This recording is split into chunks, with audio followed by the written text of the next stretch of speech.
It's in times of darkness that we most need the light. And that's when we're really challenged to either run and hide, or avoid, or face what's right here. So, thank you for showing up for yourself.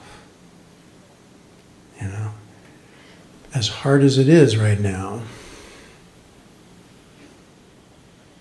to cultivate consciousness is to drop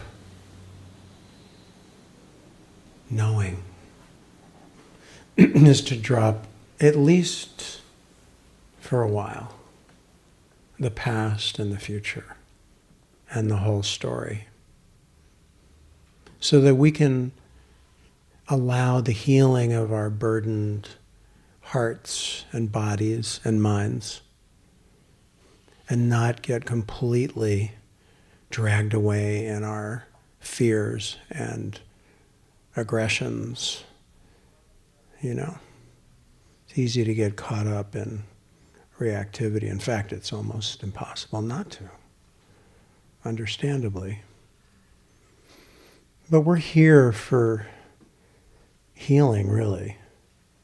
Healing and recovery and some nourishment of peace.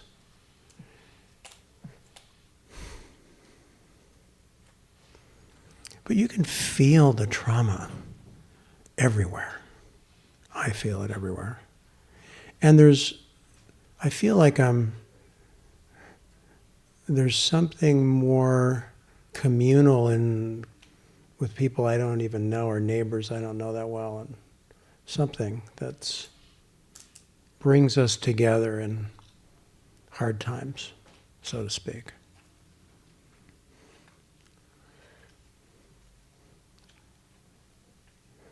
And when you just are here as you are now, you get to really notice what's still bothered, what's really still caught in the struggle, the frustration, whatever the anxiety or pain is. And as many of you know, because I posted it the other day, is that I grew up with a mom who was really an activist, and in a good way. And she taught me to trust my feelings and to stand up and speak out and take action. And I'm all for that as needed. And I found in the peace movement of the 60s that until I found peace in this body and this heart, I was only going to perpetuate the chaos. So I chose a life of inner healing and transformation as my priority, and still acted and became involved as needed in the so-called world. You know? So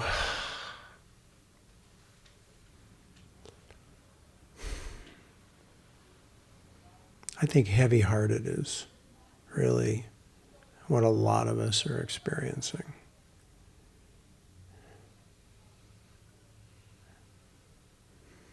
And it takes time for the body to heal trauma, for it to integrate and to somehow find grounding, and a stability that is not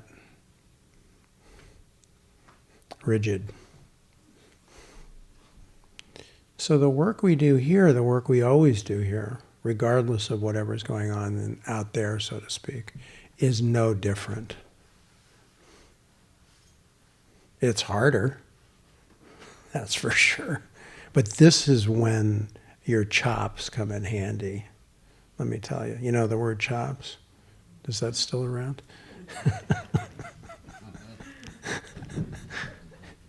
Your skill, your training, your practice, your discipline.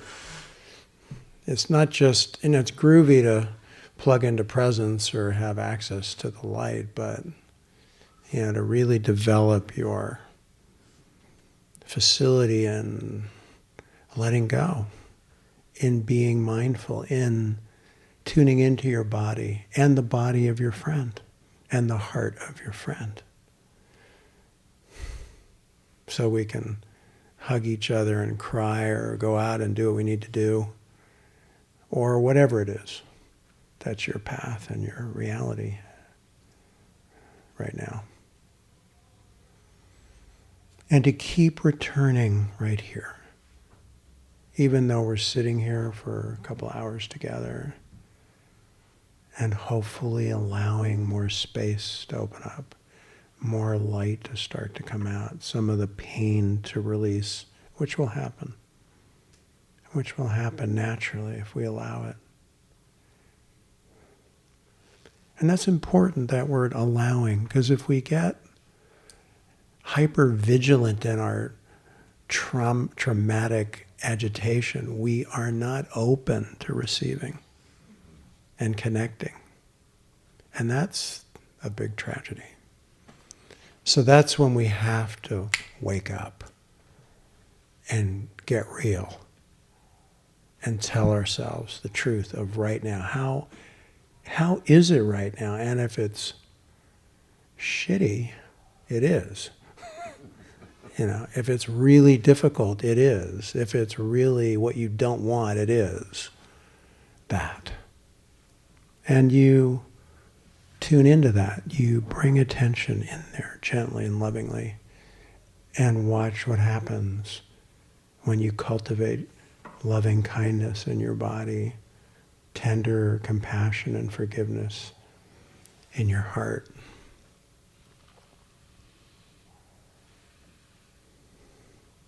And then a bigger perspective opens up, a bigger understanding of the picture of what's really going on opens up. Not so much from some ideological or analytical place, but really a deeper understanding of really the frustration that created what's happening right now, quite frankly. And so there's a lot of frustration. There's a lot of wanting things to be different. And I work with people all over the world. And they say, well, it's true here too, wherever they are, even though I got invitations to move to a number of different places.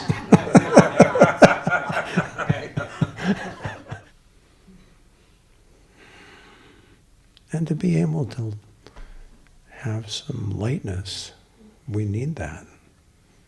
We need to be able to find the humor in the dark side. Otherwise we'll get really burdened.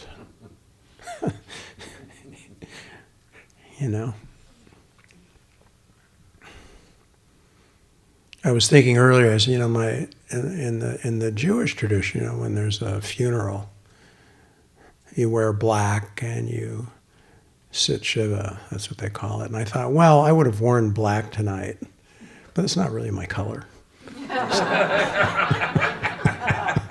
So I wore navy.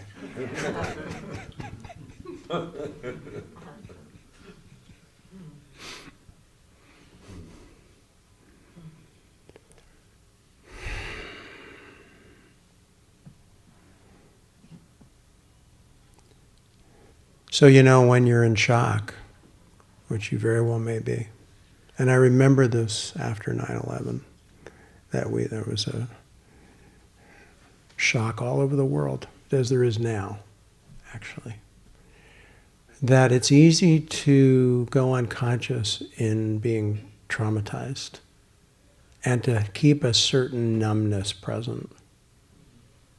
And that doesn't work.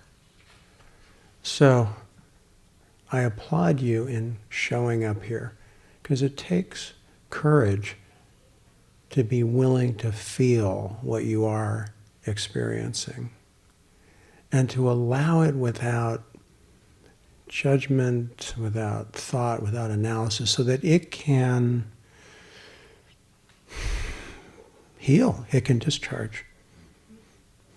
And in that you will deepen spiritually and you will evolve in your humanity and in your bigger understanding of this life and circumstances that we're in. That's important. Because ultimately everybody wants peace, I think, even if it doesn't look like that's what they want. I think we really do, actually. We really want to live harmonious lives. So you've got to find it right where you are, you know? And the good news is you can. You really, really can. And it may mean letting go of the nightmare for a while.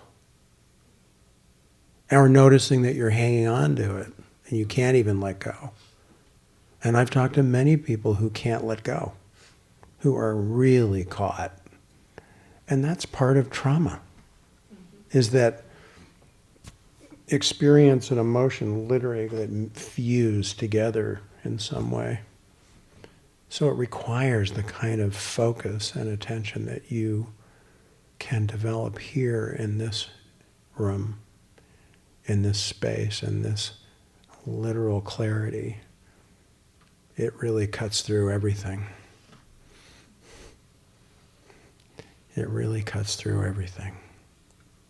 So you find that, as we were talking about for those of us who were on retreat last week together, you find that clarity within yourself. And trust that. Because everything out there clearly is unknowable. And it's always been that way. Life is unpredictable. Now it's just amplified and a lot more obvious and a lot more intense. But what works hasn't changed. So notice if you're breathing. Notice if you're tending the garden of your body right now. If you're giving yourself reminders to breathe and soften and open and relax. And to let the wall down. And put down your arms, so to speak. And let your heart open up, even if it needs to wail or scream or shake in terror. Because all of that is happening right now.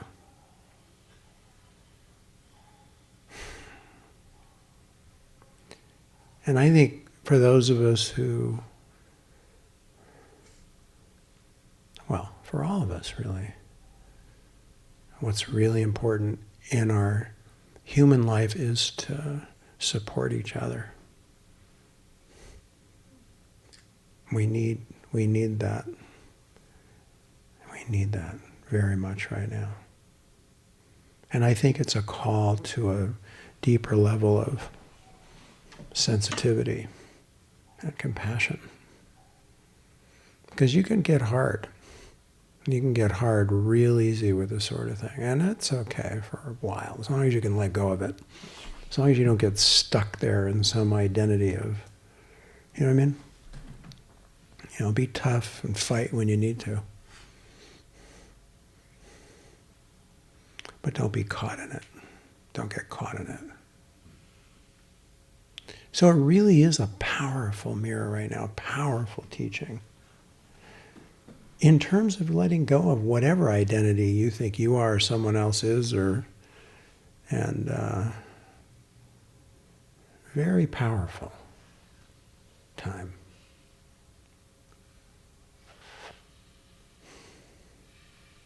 And all of this turbulence will eventually crystallize into clarity, powerful clarity, I guarantee it. And I think it will make changes that we can't predict yet. I'm not a prognosticator, but you can feel it in your own self as you get those, being activated. I was, the morning after the Wednesday morning, after the election, I live in San Francisco on a corner near a school, and up on this, probably third floor really, and I heard this yelling and this cacophony of students marching and chanting. And, I marched a lot in the 60s in the peace movement, and with large, in San Francisco, with up to 500,000 people.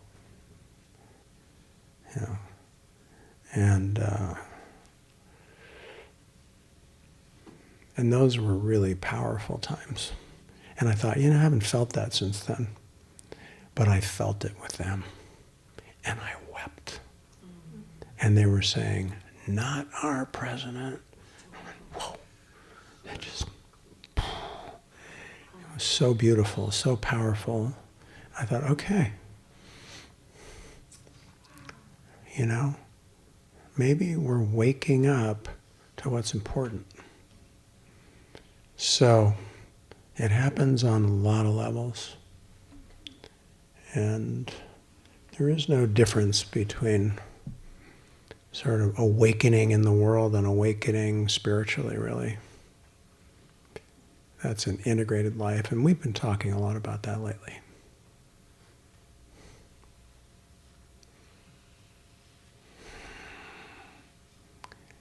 So, Eckhart really nailed it when he said the power of now.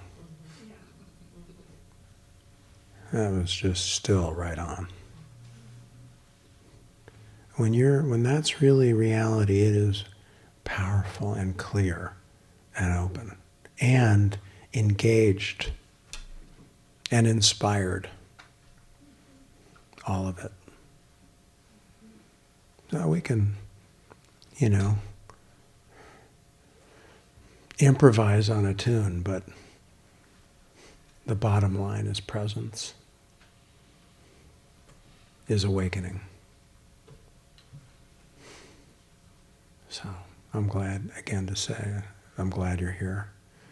And I'm glad to be here with you.